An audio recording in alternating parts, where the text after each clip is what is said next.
आज के आधुनिक वैज्ञानिक अब तक ये नहीं समझ पा रहे हैं कि 4500 साल पहले बने हुए संरचना, जिसमें शॉक प्रूफ टेक्नोलॉजी, 20 डिग्री तक का तापमान जो कि धरती पर सबसे कंफर्टेबल तापमान माना जाता है, और ओरायन स्टार अलाइनमेंट के साथ साथ perfect north pole facing without compass, क्या ये सब महज एक इत्तेफाक है या फिर इसके पीछे किसी और ही सभ्यता का हाथ है? दोस्तों, कई सालों की रिसर्च में साइंटिस्ट ये पूरी तरह से साबित नहीं कर पाए कि पिरामिड को किसने बनाया था, पर कई लोगों ने अपने अपने थ्योरीज बनाए कि पिरामिड्स को परग्रहियों ने बनाया था, और ये कुछ रूप में सच भी हो सकता है, क्योंकि इससे जुड़े कुछ सबूत हमें प्राचीन मिस्र के लेखों में मिलेंगे। इजिप्ट के कई जगहों पर आपको यूएफओ या फिर उड़न तस्तरी जैसे चित्र मिलेंगे, और कुछ जगहों पर तो लिटरली ऐसे जीवों का चित्र है जो कि दिखने में छोटे और उनके बड़ी बड़ी आंखें हैं, बिल्कुल एक मॉडर्न एलियन डिपिक्शन के जैसा। तो क्या सही मायनों में पिरामिड को एलियन ने बनाया था? बरमूडा ट्रायंगल, जो कि पिरामिड की ही तरह अपने अंदर कई रहस्यों को छुपाए हुए है और काफी बदनाम इलाका है, जो कि कई हादसों का कारण माना जाता है। दोस्तों, बरमूडा ट्रायंगल, जो कि बरमूडा आइलैंड, फ्लोरिडा और रिको आइलैंड्स को मिलाकर बना हुआ है। आज हम उन हादसों में से सबसे ज्यादा चौंकाने वाले हादसों के बारे में आपको बताएंगे।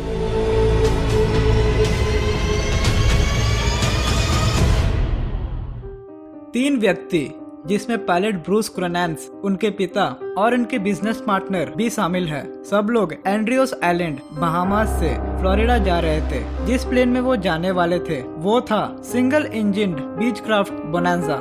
आमतौर पर बोनांजा को 1.5 घंटे का समय लगता है, पर जब वो एंड्रियोस से उड़ान भरकर फ्लोरिडा जा रहे थे तब उनके साथ एक घटना हुआ था, जिसमें उन्हें 1000 फीट की ऊंचाई में एक काला बादल मिला जो पास जाने पर बड़ा होते जा रहा था। ब्रूस ने किसी तरह बिना किसी को नुकसान पहुंचाए प्लेन को बाहर निकाल दिया और बादल से दूर चला गया, पर कुछ ही समय बाद 11,500 फीट की ऊंचाई में एक और बादल मिला जो कि पिछले वाले से ज्यादा बड़ा था। ब्रूस को ये पता था कि प्लेन को इस समय मोड़ना मुमकिन नहीं है, तो उसने फैसला किया कि वो बादल से होता हुआ जाएगा। जब वो उसके अंदर था तब पूरी तरह से अंधेरा छाया हुआ था और चारों तरफ अचानक व्हाइट फ्लैशेस जलने लगे थे, जो कि बिजली नहीं थे बल्कि कुछ और ही थे। ब्रूस को बाहर निकलने का कोई रास्ता नहीं मिल रहा था और उसे ये चिंता थी कि प्लेन अब 30 मिनट से ज्यादा नहीं उड़ सकता, क्योंकि उसके बाद फ्यूल खत्म हो जाएगा। कुछ देर बाद उसे दूर एक रोशनी दिखाई दी जो कि बाहर जाने का रास्ता हो सकता है। ब्रूस प्लेन को सीधा उसी रोशनी की ओर ले गया, पर जब वो पास पहुंचने वाला था वो रास्ता सिकुड़ने लगा, पर किसी तरह वो बाहर निकल गया। जब वो बाहर निकला तब 5 सेकंड के लिए पूरा प्लेन का वेट मानो जैसे 0 हो गया था। जैसे ही विमान फिर से नॉर्मल स्थिति में आया तब ब्रूस ने तुरंत ग्राउंड कंट्रोल से बात करी और ये जाना कि वो ऑलरेडी मायामी में है। ये सुनकर ब्रूस पूरी तरह से पागल हो गया। उसे कुछ समझ नहीं आ रहा था, क्योंकि एंड्रियोस से फ्लोरिडा 400 किलोमीटर दूर है और पूरा ट्रिप 90 मिनट्स का था, पर इस बार उसे सिर्फ 47 मिनट्स लगा। पर कैसे? क्योंकि वो प्लेन का मैक्स स्पीड था 290 किलोमीटर पर आवर। अगर हिसाब लगाया जाए तो ये नामुमकिन है। ब्रूस ने फ्यूल भी चेक किया तो पता चला कि फ्यूल आमतौर पर जितना खत्म होना चाहिए उससे कम ही हुआ है। कोई कैसे आधे रास्ते को स्किप कर सकता है?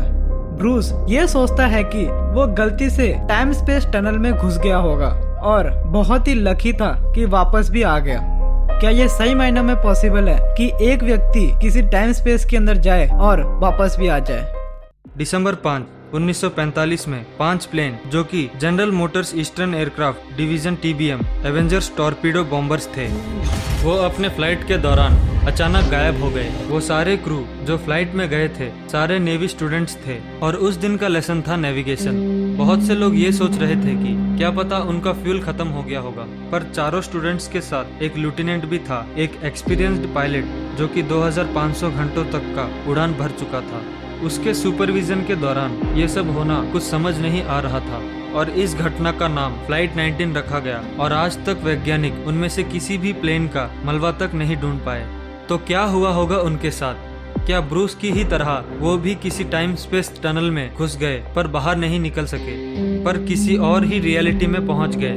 इस घटना के 3 साल बाद यही कुछ 1948 में एक पैसेंजर जेट जो कि प्यूर्टो रिको से मायामी जा रहा था और साथ में 29 पैसेंजर्स और 3 क्रू मेंबर्स को साथ लिए, पर वो विमान अचानक गायब हो गया। कोई कुछ समझ नहीं पा रहा था कि इतना बड़ा जहाज आखिर गायब कैसे हो सकता है। वैज्ञानिकों का ये मानना है कि जब प्लेन मायामी से 50 मील की दूरी में था तब शायद वो किसी वर्टेक्स या किसी जोरदार हवा का शिकार हो गया होगा। कुछ सालों बाद गोताखोरों को एक वैसा ही प्लेन मिला समुद्र में, पर कुछ डिटेल मिसिंग होने के कारण ये कोई साबित नहीं कर पाया कि ये वही प्लेन था। उसके अगले ही महीने जनवरी 1948 में एक और plane 25 passengers and 6 crew member के साथ बस गायब ही हो गया। कोई इस केस को अभी तक नहीं सुलझा पाया। इतना ही नहीं, अभी तक कई ऐसे केसेस हैं जिनके बारे में तो कोई जानता तक नहीं। लगभग 2000 शिप्स और 200 प्लेन बर्म्यूडा में रहस्यमय तरीके से गायब हो गए। क्या वाकई में बर्मुडा ट्रायंगल किसी टाइम स्पेस टनल का केंद्र है? क्या पिरामिड्स और बर्मुडा के बीच किसी डायमेंशन का द्वार है?